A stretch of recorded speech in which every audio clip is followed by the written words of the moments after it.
Hey everyone, I came here to tell you a story I've kept to myself for a very long time. It's a difficult subject, but I decided to speak up because I think it might help someone. Tell me in the comments what city you're listening from. It's so good to know how far my voice is reaching and that you're here with me to listen. Where I was born was a place of simple, welcoming people in rural Kentucky. My mother always told me to be very grateful to God, respect our elders, and attend church regularly. Back then, we trusted everyone around us too much. We never imagined things might not be what they seemed.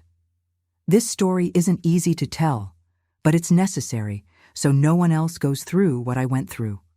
I'm going to tell you everything properly from the very beginning, taking my time, as if I were talking with you here in my living room. So listen carefully because there's still a lot ahead in this story of mine. I was born on simple dirt floors, but always kept clean and tidy with love by my mother. My father worked the fields, came home late and tired. Mom sewed and took care of me with all her heart. Money was scarce, but we had plenty of love and faith at home. Every Sunday morning, my mother would wake me early for Mass. It was sacred, she said. She said we should thank God for everything we had. I went happily. I liked the church atmosphere, the candles, the flowers, and people smiling at each other. It was all simple but very special to us. Father Sebastian was much beloved by everyone in town, a calm, gentle man with a peaceful demeanor and always friendly. My mother liked him very much, told her friends he was almost a saint. And I, at 10 years old, also admired him greatly. I believed every word he spoke during Mass. When I turned 10, my mother decided I needed to help more at church. She said it was good for the heart and soul. I went happily to help clean the pews, sweep the altar, arrange flowers for Mass. I thought it was beautiful to be close to God, helping in that place so special to us. One day, while arranging some flowers, Father Sebastian came over and said, "Oh, girl, what dedication you have. God is seeing everything and will reward you greatly." I smiled, filled with pride. I was happy with his words, never suspected anything. I thought his gentle way with me was beautiful. In the days that followed, he started calling me more often to help, saying I had special dedication. He only said good things, always respectful, giving me advice on how to be an obedient and good girl. I felt proud because he treated me with affection and respect. My mother was so proud of me, telling everyone that I helped at church and that the priest liked me very much. She always said, "Mary, you're close to God like this, helping Father Sebastian. How lucky we are." I was so happy seeing my mother so pleased. Once he asked me to stay after Mass, said he had something important to talk to me about. I innocently accepted right away without thinking anything bad. He just asked about my studies, my family, seemed genuinely interested in knowing how my life was going. I answered happily, "You're very smart, girl. God has a beautiful plan for you," he said, smiling peacefully. I felt proud and full of hope with those words. I never imagined this could hide something bad. After all, everyone spoke so well of him. I had no reason to be suspicious. I continued going to church every week.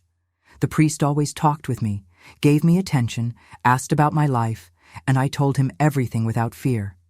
I thought it was really good, that conversation. I thought it was God's protection, that good things were happening to me and my family. One of those afternoons, my mother sent me to take a cake as a gift to the priest. He received it happily, said he really enjoyed my company, that the church was happier when I was there. That filled my heart with joy and pride. I felt I was doing something truly important. But there were days I felt something strange, something in my heart I couldn't explain properly. I thought it was my foolishness, my imagination. After all, he was the priest. Everyone liked and respected him. I couldn't imagine there was anything wrong because Mom said he was a holy man. But I never told anyone about this strange feeling. I thought it was just me, maybe tiredness or my foolishness. Mom would be very angry if I said something bad about the priest, so I kept it to myself, let it go, thinking this feeling would pass on its own soon. The truth is, my innocence made me trust people too much. I couldn't imagine the priest could be anything other than a good man. I only saw goodness and affection in him, so I continued going happily to help at church, never imagining what awaited me ahead. This is just the beginning of my story. There's still a lot to tell, things that will hurt to remember, but that I need to share with you. So stay with me, because all this is important, and I need to tell you everything, so you understand what happened to me. At home, Mom and Dad were so happy that I helped at church. Dad would come home from the fields at the end of the day, tired, but always listened happily to my stories. "Oh, Mary, you're on the right path, daughter. Keep it up with God in your heart and it'll work out," he'd say with a proud smile and heavy hand on my shoulder. Mom was the one who most enjoyed the church news. Every day she asked me about Father Sebastian, if he was well, if he needed help with anything. She'd say, "You're lucky, Mary. Being chosen to help like this at church is a blessing." And I kept believing, thinking I was really very lucky. But I didn't live only for church. During the week, there was school. There I played with my friends, learned letters, and really enjoyed classes. Mrs. Johnson, my teacher, always said I was very smart. Sometimes after class, me and the girls would play in the square before going home. One day, Father Sebastian asked me to arrive earlier to help with the candles. I arrived hurried, almost breathless. He smiled seeing me and said peacefully, "Well, Mary, you came running. God really likes to see dedication like this." I found it funny and was happy with his words. I stayed in the sacristy lighting candles, focused on the task. Father Sebastian appeared slowly, asking about my life, my family. I told him my father was working a lot but liked what he did. "Dad and Mom are good people, right, girl? You should always obey them," he said peacefully. When I finished, he said I could go play a little before going home. I left the church all happy, found my friends near the square. We played tag, hide and seek, laughed loudly, running from one side to the other, forgetting life's serious things. It was so good to be a child. At lunch, Mom asked how my day had been. I told her about the candles, conversations with the priest, and games with the girls. She listened with a beautiful smile on her face, saying, "God is taking care of you, daughter. Don't forget that." I agreed happily, never imagining anything else. One day, while cleaning the church pews, I heard the priest speaking kind of loudly in the back of the sacristy. He seemed angry with someone. I stopped quietly, kind of scared, hearing those strange voices. I felt my heart tighten. But I thought right away, it must be something that doesn't concern me. I won't stick my nose in. Soon he came back, smiled lightly, and asked if everything was okay with me. "Everything's fine, Father. I just thought you seemed kind of angry," I replied sincerely. He laughed lightly, reassured me, saying it was just silly adult talk, church business. I accepted with a peaceful heart, thinking it was nothing much. That night at dinner, I told my father about what I had heard. He thought for a moment and said, "Daughter, adults sometimes have problems that children don't understand. Let it go. Father Sebastian is good people. You don't need to worry about that." I thought my father was right and forgot the subject. I continued helping at church, and Father Sebastian continued being very good to me. He never crossed any lines, but was always giving me attention, saying I had a beautiful future ahead. I believed him too much, really thought God was blessing me in a special way. My life outside church continued normal. I did well at school, helped my mother at home with simple things, and played with my friends. I especially liked the afternoons I spent in the backyard picking ripe mangoes fallen on the ground, sucking them until my whole face was sticky. It was simple happiness. But one night, lying in my room, I started remembering that strange conversation at church. It wasn't fear or anything, just curiosity. Why did the priest get angry? I thought quietly, looking at the ceiling. But I soon fell asleep, pushing that away from my head without giving it much importance. My mother continued proud of the things I did, told her friends I was on the right path. My father also always said I had a good heart. They never imagined that soon this peaceful life would change and that I would have to face things no child should face. The days continued calm in rural Kentucky. Outside church, my life was like any girl my age. At school, my friends only talked about the patron saint festival, about the dresses they would wear. Lucy was anxious. "Oh, Mary, have you seen the dress your mother is sewing for you? I bet it's going to be really beautiful." I laughed excitedly, already imagining the festival full of people in the square with music, dancing, and good food. My mother worked hard on the neighbors' dresses, too. Sometimes I helped holding threads and fabrics. She'd look at me and say, "Growing up so fast, my daughter. Soon you'll be a young lady, and here I am thinking if I'm preparing you right for life." At church, Father Sebastian continued being very good to me. One day he asked for help preparing the altar for the patron saint festival.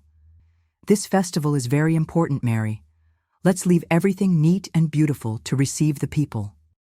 I agreed happily and soon started arranging things carefully. While working, I noticed Father Sebastian stop to watch me. He stayed quiet for a few seconds, then commented, "You're getting pretty, girl. Soon, the boys will start to notice." I smiled awkwardly, not really understanding what that meant, but felt warmth in my face. Going home, I kept thinking about that. Am I really getting pretty? I thought to myself. I got home and found Mom finishing my festival dress. She smiled broadly. "It's almost ready, daughter. You're going to be the prettiest girl at the whole festival. You can believe it." The next day at school, I told Lucy what the priest had said. She giggled and looked at me kind of suspiciously. "Gee, Mary, isn't it strange for a priest to say these things?" "I don't know, but you be careful, okay?" That bothered me, but I shook my head, saying it was her foolishness. That night at the dinner table, I kept looking at my plate without much appetite. Dad noticed and asked, "Well, daughter, is everything okay? You're so quiet today." I smiled awkwardly, replied that I was just tired. Mom said then that I should sleep earlier, that rest was very important for a growing child. That night I stayed awake in bed, looking at the roof tiles, thinking about what Lucy had said. Is Father Sebastian really being strange? Ah, no, that's foolishness from Lucy's head, I thought, trying to chase away those bad thoughts that wouldn't let me sleep.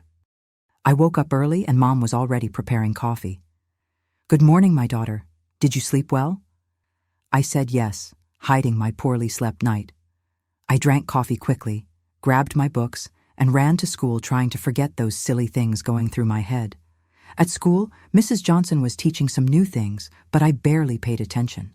I looked at classmates playing outside, thinking maybe it would be better if I stopped helping so much at church.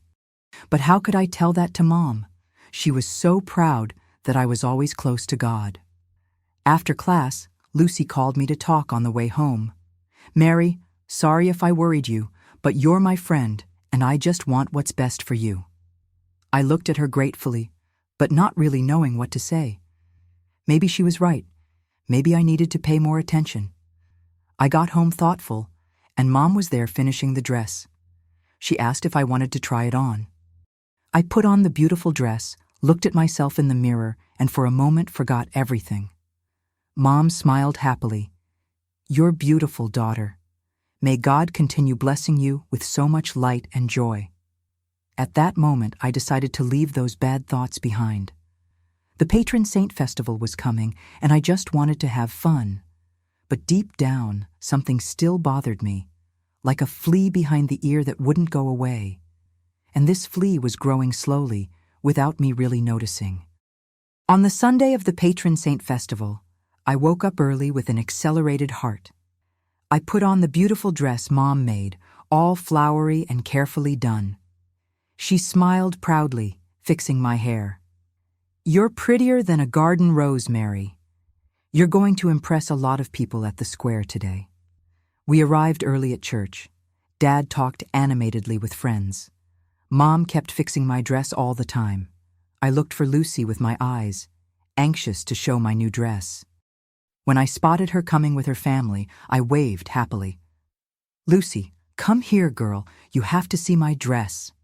While playing with the girls in the square, Father Sebastian approached, smiling. "Mary, you look really beautiful today," he said with a big smile. "Thank you, Father," I replied, somewhat embarrassed. He kept smiling and continued greeting other people, but I was left with a strange feeling. At the community lunch, the square was full of people laughing and eating. I sat near Lucy, and she commented quietly, "Did you notice the priest looking at you?"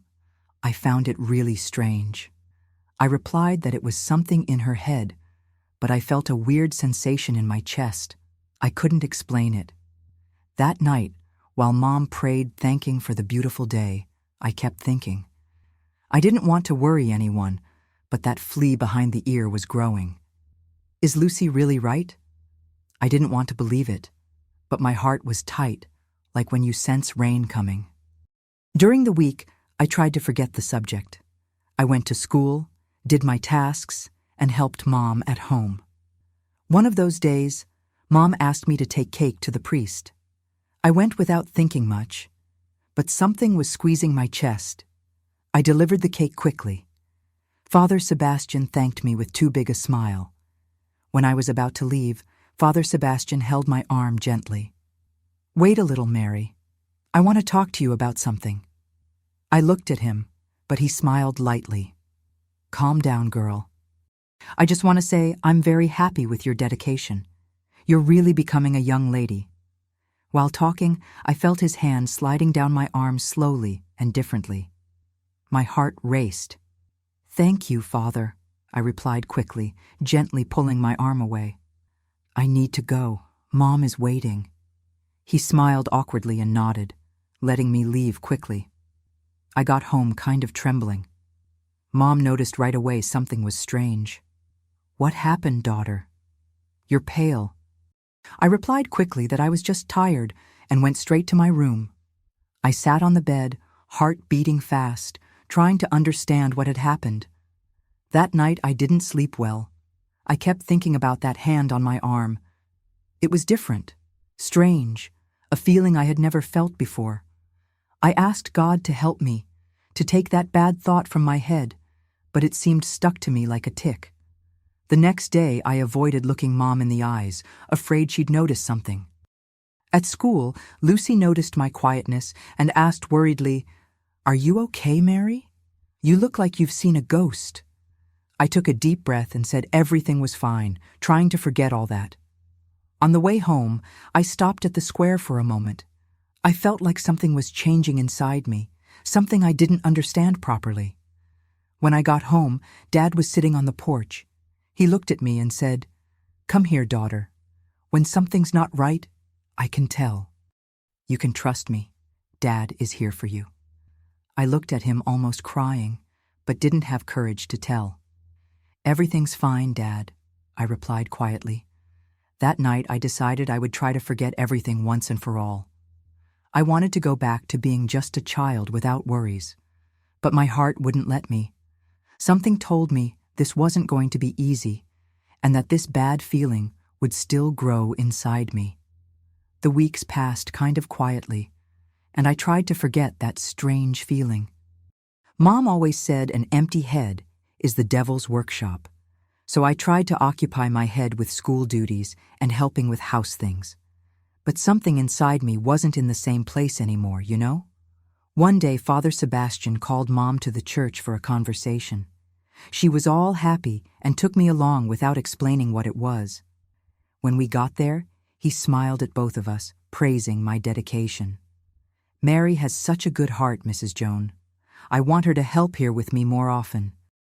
Mom thanked him all happy, squeezing my little hands. "You heard, daughter. Father Sebastian trusts you very much." I nodded slowly, kind of lost in thoughts. I couldn't smile properly.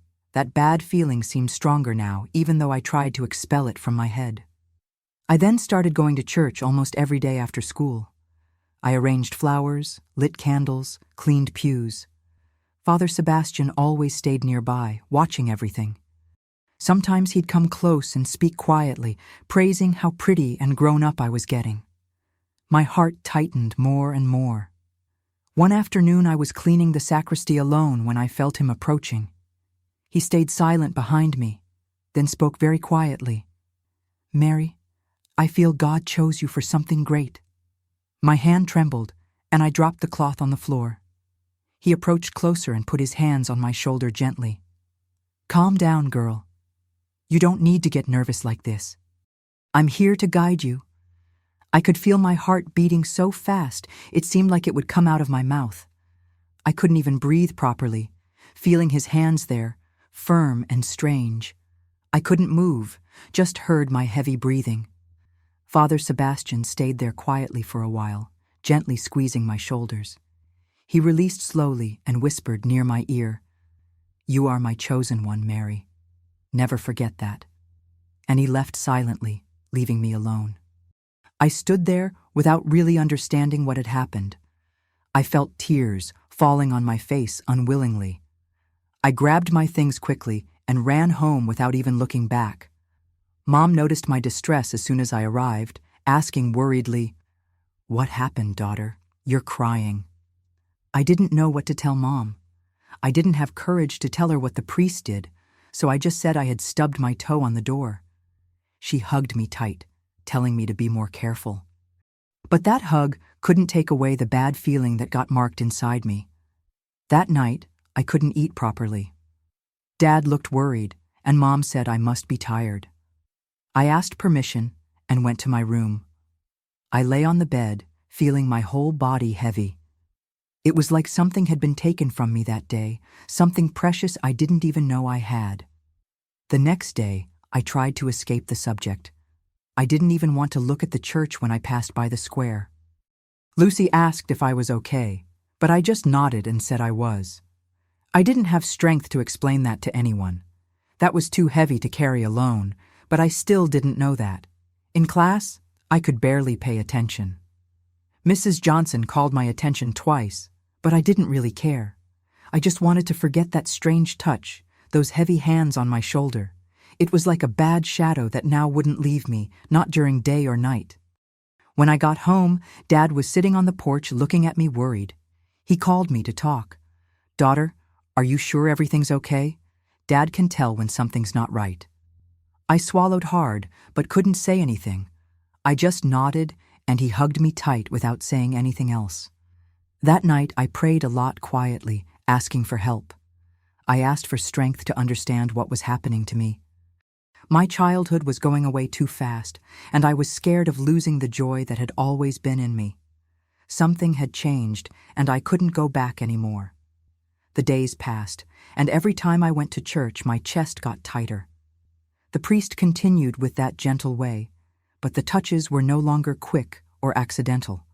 When he approached, I smelled the incense and wax mixed with the strong perfume he used. I tried not to think, but that weight in my chest wouldn't go away. One day, Mom sent me to take cake to him again. My legs were heavy. It felt like something was pushing me backwards. When I arrived, he was waiting for me in the sacristy. "Mary, my dedicated girl, come here closer, come on." The voice was soft, but I already knew that tone. I went reluctantly, delivered the cake, and made a motion to leave, but he held my arm firmly. "You're always in a hurry, girl. Calm down. I like talking with you." I swallowed hard. He ran his hand through my hair and suddenly touched my face with his fingertips. "You're becoming a pretty young lady." I tried to smile and leave, but he held my chin gently. "Stay a little longer. Keep me company." The air seemed to have disappeared from the room. My stomach churned. He ran his finger down my arm slowly until he took my hand in his. "You trust me, right, girl?" I wanted to run from there, but I knew if I tried, he'd find a way to hold me. I nodded slowly. "I trust you, Father." He smiled, satisfied, releasing my hand. "Good girl. God likes pure souls like yours." I caught my breath and started leaving slowly, but before I crossed the door, he said, "Tomorrow come earlier. I want to teach you some things about faith." At home, I couldn't have dinner. Mom looked at me sideways, asking if I was sick. "I'm just tired, Mom." But the tiredness was different. I couldn't explain, but I felt something bad was happening to me. I just couldn't understand what. I wasn't a child anymore, but I wasn't an adult either. The next day, I arrived later at church, but the priest was already waiting for me. "You're late, Mary. I thought you weren't coming." I swallowed hard. He approached and put his hand on my shoulder. "I know you're obedient and God likes that. If you want to learn more about faith, you have to trust me." I felt my heart race. He ran his hand down my arm as if blessing. But something there was wrong. I felt small, trapped. He spoke quietly. "God puts angels on earth, and you're one of them, and I'm the one who will guide you." I didn't understand properly, but each word of his caused me shivers. When I tried to take a step back, he quickly held me by the waist. "Calm down, girl. I'm just protecting you." My stomach churned. The grip lasted a few seconds, but to me it seemed like an eternity. As soon as he released me, he said with a light smile, "Tomorrow I want you to come earlier." I ran home without looking back. When I arrived, Mom asked if everything was okay. "Yes, Mom," I lied. I wanted to tell, but the words wouldn't come out. I kept looking at the table without hunger. That night I was silent, but Mom didn't insist. "If you need to talk, daughter, you know I'm here." That night I prayed quietly. "God, help me understand all this." But silence was the only answer. I turned to the side trying to forget. But how do you forget something that had already stuck to you like a shadow? The next day, I avoided passing near the church. Lucy noticed and asked, "Gee, weren't you going to help today?" I gave a yellow smile. "Not today. I'm kind of tired." But I knew sooner or later I'd have to go back. The problem was, I didn't know who I was anymore. My childhood seemed to have been left behind, and I didn't know how to bring it back. And worse, I didn't know how to get rid of the weight of silence, because when we stay quiet, pain grows. And I was learning this the worst way possible. The days went by, and I went to church increasingly tense. Father Sebastian seemed to notice my fear and liked it. "You trust me, right, Mary?" he always asked, looking into my eyes. I just nodded because saying anything made my stomach churn. One afternoon, Mom asked me to stay longer helping at church. "The priest said he needs you to organize some things there," she said, fixing my braid. My heart froze. I didn't want to go, but refusing meant disobeying Mom, and I couldn't do that. When I arrived, the church was empty. Only he was there inside. "Ah, my girl arrived. Come here, I have something to teach you about obedience to God." My body paralyzed. He closed the door slowly, locking it with the key. My heart raced. It was now. Something was going to happen, and I couldn't run away. "Kneel here, Mary," he ordered, pointing in front of the altar. My head screamed for me to run, but my legs wouldn't obey. He took my hand and squeezed it tight. "Close your eyes and pray with me."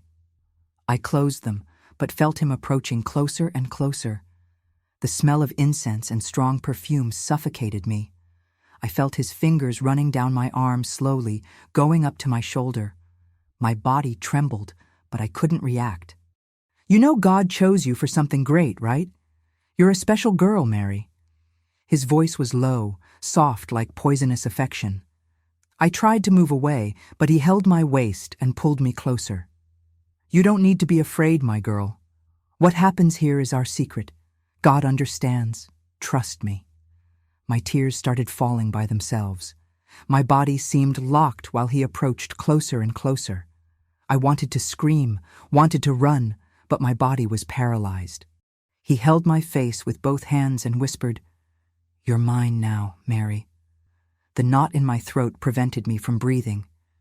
It was at that moment I understood my childhood had ended there, at that altar, with no one to save me.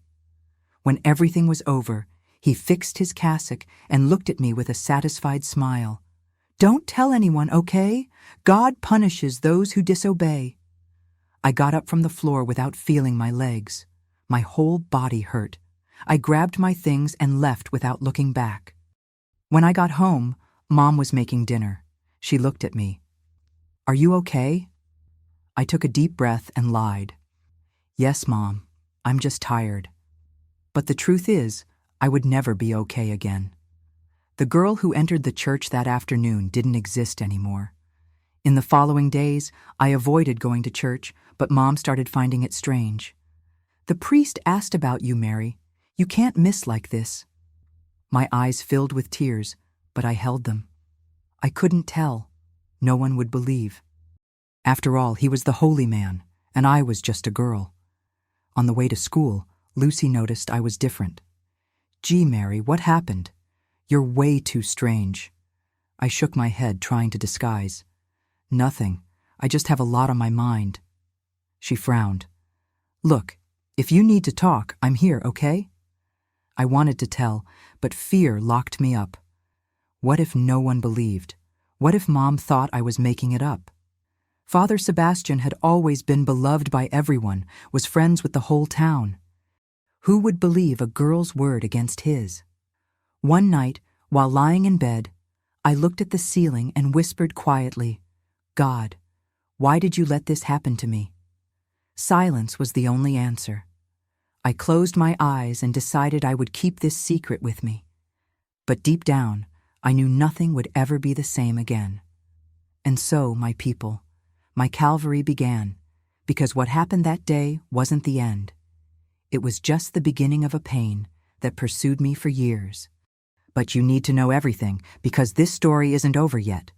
So I'm stopping the story here so I can come back soon to tell you part 2. Tell me down below what you think of the story so far. It's very important to me. And I also want to know if you want me to continue, so comment part 2 now so I know.